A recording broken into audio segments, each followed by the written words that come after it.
you still remember in the last discussion we talked about the two divisions of ibadah. Okay, in Islam there is one ibadah khassa and the second one is ibadah al-ammah, general ibadah. Okay, so ibadah al-khassa refers to salat, zakat, saum, the fasting, performing haji and so on. Okay, but the general one, it includes all good activities that we do in our life for the sake of Allah. Okay, so whenever it comes to ibadah khassa or general or specific ibadah, it is only to be determined by the Sharia. You cannot create your own ibadah. Okay, and this is what happened in Shia, right? Okay, if you study, for example, Shia, okay, can I say the madhab of Shia? We cannot say that. Yeah? If you learn, for example, if you study the teaching of Shia, Shia basically, the people of Shia, they only pray 3 times per day. It is not 5. Okay, they pray subuh and then they do jamak of Zuhur and Asar. They combine Zuhur and Asar, jamak, and then they also do jamak with between Maghrib and Isha. So it is only 3 times that they perform their salat. And when you ask them, why do you do jamak? Because he said, we are musafir. We are constantly on a journey from the world to hereafter. So you are always musafir every day. So that's why they can do jamak every day. Yeah, so in Islam that is not approved. So the point is that every ibadah must be approved by the Sharia. Okay, but if you look at in another religion, for example, let's take Christianity for example. In Christianity, whatever ibadah that they have, for example, if you learn about Catholicism, they practice basically 7 sacraments. They have 7 specific ibadah. We can say that lah, but it is not termed as ibadah. They call it as 7 sacrament. Okay, so all these rites and ritual are basically determined by their priest and also pope. So it is determined by human. It is not determined by God. And we know that, although they say they refer to Bible, but their Bible is corrupted. We know that fact. Okay, the same thing with Hinduism, for example. When they say they go to the what we call it temple and they worship their numerous gods. They have 330 million gods for the Hindus. So whenever they worship their God, it is not just because they follow the instruction of God, but also because they follow the instruction of the monk or the Sami, you say in Malay. Alright, but in Islam it is only from Allah. If an imam came to you and say, I would like to create one more ibadah, a new ibadah, which is you have to pay zakat to me, so you shouldn't do that. And this is also what happened to Shia. There is one teaching, they call it al-khumus. Khumus means 1/5, 1/5.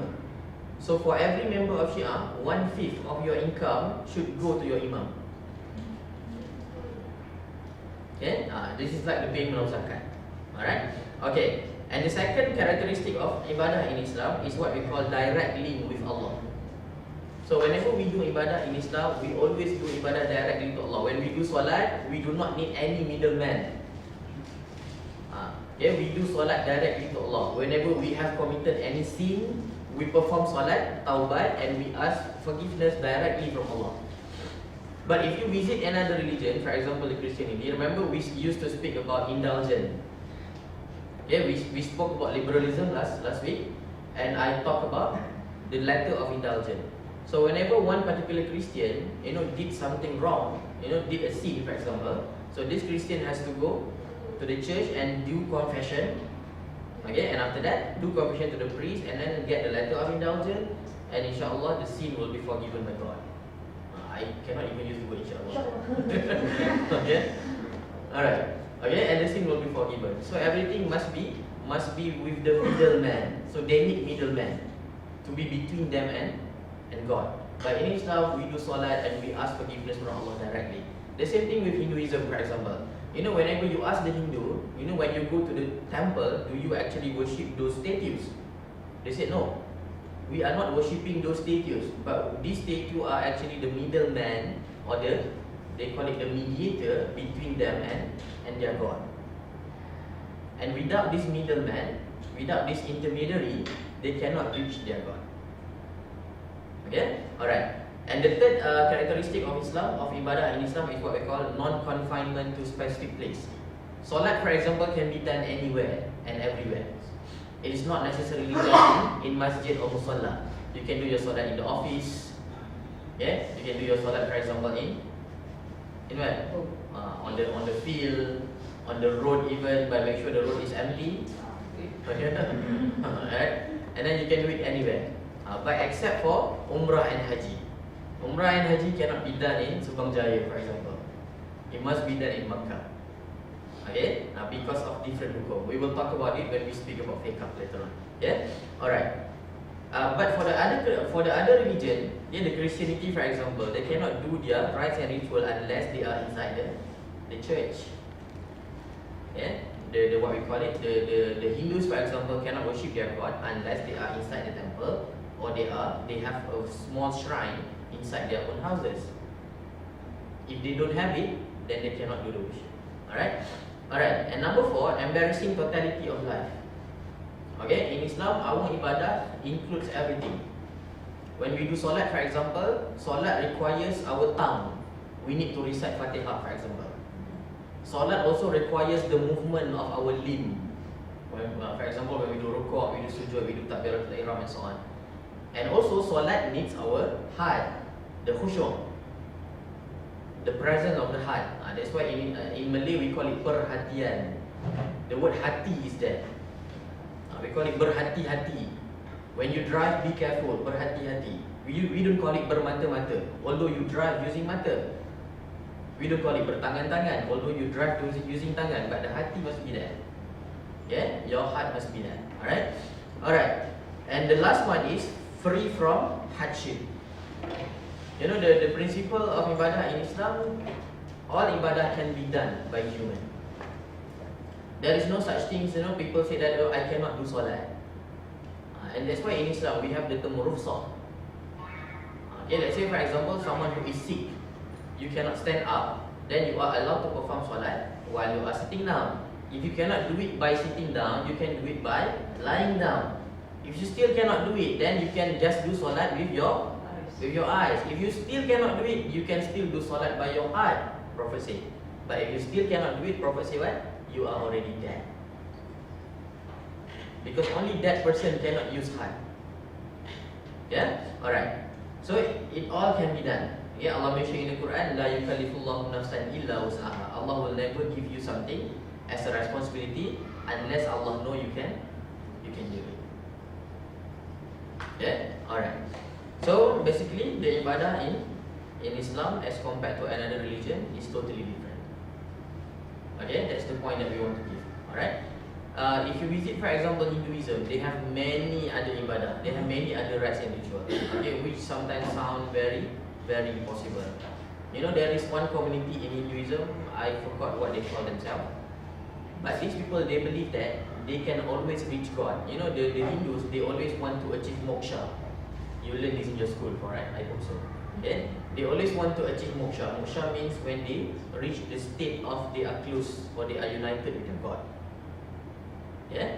So these people believe that I can be united with my God if I torture myself. So some of the Hindus, you know what did they do? You can watch this on the YouTube, yeah? on the what we call it, on the documentary. Yeah?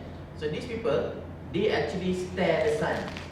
They say if you stare at the sun for 1 month, and then you will get unity with God. So what happened? These people, they become blind after 1 month. Yes. And they believe after that they are united with their God. In Islam, we have the word taqarrub ilallah. You are close to Allah. Okay? You have the awareness that Allah is close to you all the time. But it doesn't require you to stare at the sun. Okay, how to do that? It's very simple. You do zikir, yeah, you perform salat, and then you wake up during night and perform tahajjud, for example. And then you can be close to Allah. Okay, so let's talk about this, dealing with disagreement. Alright. So the first one is understanding the nature of human. You know, when we talk about unity is always affected by disagreement. When we have disagreement, we quarrel among each other, and then this unity will happen. So how do we deal with disagreement? Is disagreement really bad? Yeah? Alright. So everybody is different. And this is mentioned by the Holy Quran. You know, Allah mentioned in the Quran, Allah created us in different tribe, in different color, you know, speaking different languages. But Allah said at the end of the day, the purpose is lita'arafu, is to get to know each other, to get along to each other. The purpose is not to fight against each other. Alright, and then perspective and personality are molded by numerous factors. You know, the personality and perspective that we have in our mind and also our heart today are basically shaped by many factors that we grow up with. Let's say for example, when we take the example of husband and wife, you know, the husband is from kampung, for example, and the wife is really a city girl, a city woman, for example. And of course the personality will be different, but these two people can still live together. Okay, they disagree a lot. For example, you know, the husband always like to eat tempoyak, what we call it, nasi lemak and so on, and the wife is always about chop, chicken chop, lamb chop and so on. You know, even chicken pork, for example. Chicken chop, right? And chicken pork. So it's actually, these are the type of disagreement that these people will deal with, you know, each other every day. But it doesn't mean they cannot live together. So the same thing with us. The cultural background that we have might define ourselves in a different way, but it doesn't mean we cannot live together. Okay, the place of our education. You know, some people they get education from Malaysia, some people get education from UK, for example, from US, and of course these people will have different perspective. Okay, because of the different background of education. So we will totally have disagreement. So disagreement is actually okay. It's normal. It's to show that we are actually different, and we are different. Okay? Alright, so disagreement among the scholars did not tear them apart. You know, if you learn the story of the scholars, they had a lot of many numbers of disagreement. But you never heard, for example, Imam Shafi'i and Imam Hanbali went to the ring and solved it by punches. No. They never did that. Okay, they had many disagreement, at the same time they are still friends. And some of them, they learn from each other. So that's how we do it. Okay, you have different opinion than me, so I will respect your opinion, I will learn from you. Okay? Alright, there is actually one famous quotation. It is spoken by Dalai Lama. Dalai Lama is actually the leader of Buddhists. Okay? But we will quote this because it's really interesting. You know, he said that when you speak too much, you don't learn anything, because you are just repeating the things that you already know. But when you shut, when you listen, when you become silent and listen, you might learn new things. It is very interesting. Yeah? Alright. And the respect shown by the companions of the Prophet. You know, there was one, what we call it, situation before that happened during the time of the Sahaba, or the Prophet during Ramadan. So they had journey. And some of them, they remained fasting. Some of them, they broke their fasting. And they said what? We do not, or we did not insult each other. Okay, some of them, they have the fatwa saying that we should continue fasting. Some of them say that, oh, we should break it because there is a rukhsah. And then they do whatever they believe in, and they never insult each other. Okay? And disagreement opens more doors of discussion and knowledge. Can you imagine that if everybody agrees to each other? It would be a boring life. Yeah, it will be a boring life. You know, I believe that we should do this. Okay. There is no more discussion. There is no more knowledge that, you know, new knowledge that you can obtain. But if you say, no, I don't think so, I think we should do it this way, and then you learn from each other. Yeah? Alright. And as long as there is no contradiction against the Quran and the Sunnah, you can always disagree among each other. Unless when that thing is clearly defined in the Quran. Salat is wajib. Okay? If someone disagrees, say, no, I don't think salat is wajib. I think salat is just, you know, what we call it, encouraged. So during that time, it is no longer disagreement lah. Okay, because it has already contradiction against the Quran and the Sunnah.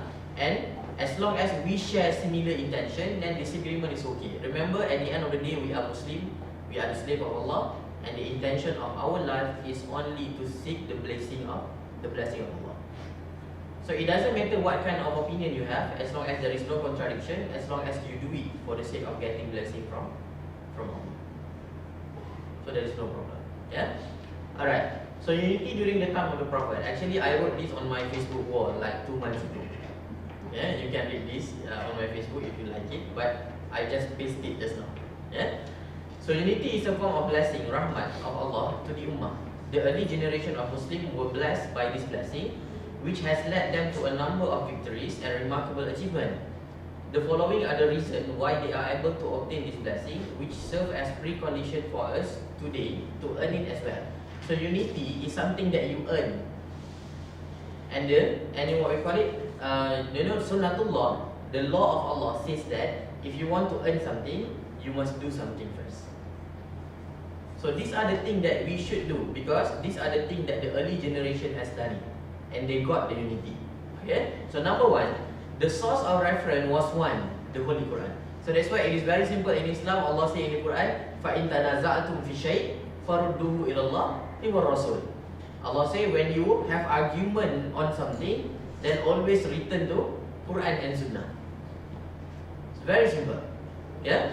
Alright. And there was one situation where the Prophet ﷺ has prohibited Umar from reading the Torah, and instructed him to read the Quran.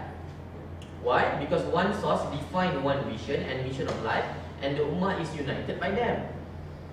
So during that time, during the early development of Islam, Prophet ﷺ prohibited Umar from reading other scripture. Why? Because it is to avoid confusion and to avoid more fraction. Because this is during the early stage of the development of Islam, where everybody was still fragile during that time. I mean, the belief was still fragile. Even the number of Muslims were not really that strong during that time. Yeah. And number two, strong relationship, even within their hearts. The soft or the rules of Salat were straightened and considered important as part of Salat perfection. In one hadith, the Prophet ﷺ has mentioned, straighten your soft, so Allah will not cause your heart to disagree and to be divided among each other. So we have to check our soft during our Salat, during this Jum'ah. How do we stand in our Salat? How do we stand in our soft? And some people, they just don't care. As long as I stand in the soft, then that's good enough for me.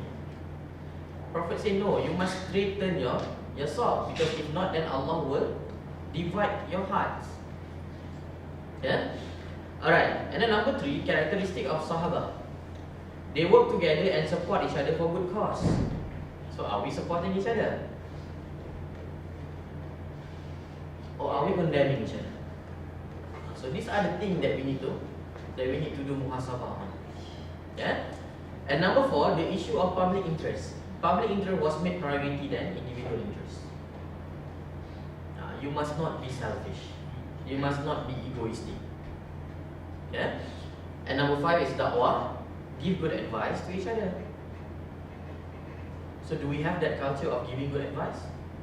Or do we have the culture of giving good insult?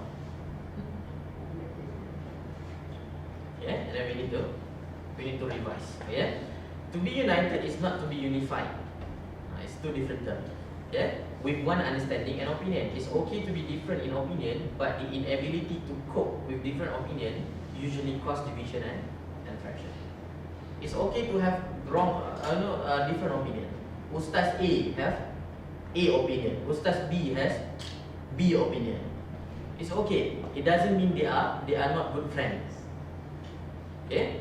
But the inability when they are not even trying to accept the difference among each other, then that's where the fraction and division will happen. Yeah? Alright, and the adab of disagreement, number one, to confirm and make sure that it is the actual opinion of the person whom you disagree by hearing from himself and not relying on rumors. This is really important. Some people, they what we call it, they have disagreement because they heard from another person.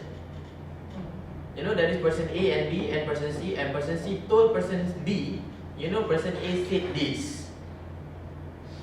And person B became very mad. Just relying on rumors. He or she didn't actually listen from person A himself or herself. And that's why in Islam we have the principle of tabayun. And idza ja'akum binaba'in fatabayyanu. When someone came to you and bring you a news, fatabayyanu, verify the news. You have to verify. Go and ask the person, did you actually say this? Right? And then number two, to identify the points disputed or disagreed. Therefore, before proceeding with your counterpoint of view, you have to identify clearly the point disagreed, because many disagreements originate from misunderstanding.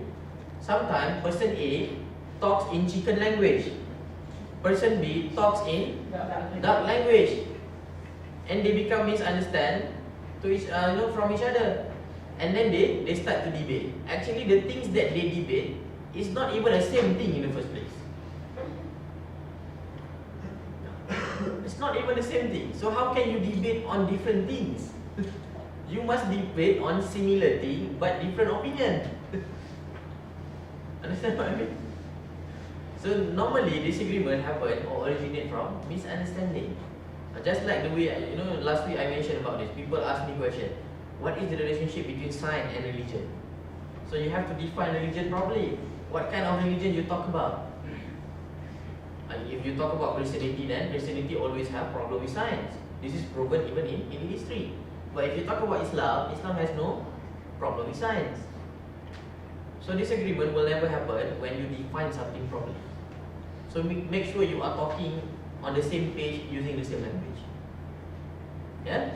Alright. To have intention of seeking for the truth and seeking the blessing of Allah. Your intention must for the sake of getting the truth. It's not for the sake of telling people that I'm good or I'm better than you. No.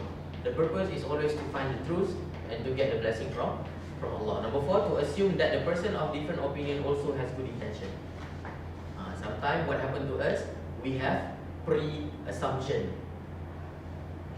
We assume something bad of people even before talk or speak to that person. Yeah, this is very wrong. Yeah, alright, and that's why I don't like the word first impression. In my word, in my life, in my vocab, I don't believe in the word of first impression. How can you judge someone just for meeting him or her for just one time? It's not fair. You have to meet this person over and over, speak to him over and over, again and again, and then you can judge him or you can have assumption on him. So first impression is really a bad thing to me. Yeah? Alright. And then to maintain the spirit of brotherhood by not debating over petty issues. Don't debate on petty issue, not petty cash, petty issue. Like for example, we are going to eat today, and then you have debate on that. It's crazy. You want to go to where? And then you go, I want to go to this. Okay, go. No problem. Yeah? And then to avoid labeling your opponent as kafir, fasik or less religious. Yeah? So don't do this. Avoid making a rushing judgment of others' opinion as wrong. Imam Abu Hanifah he's a very great imam. He wrote many books.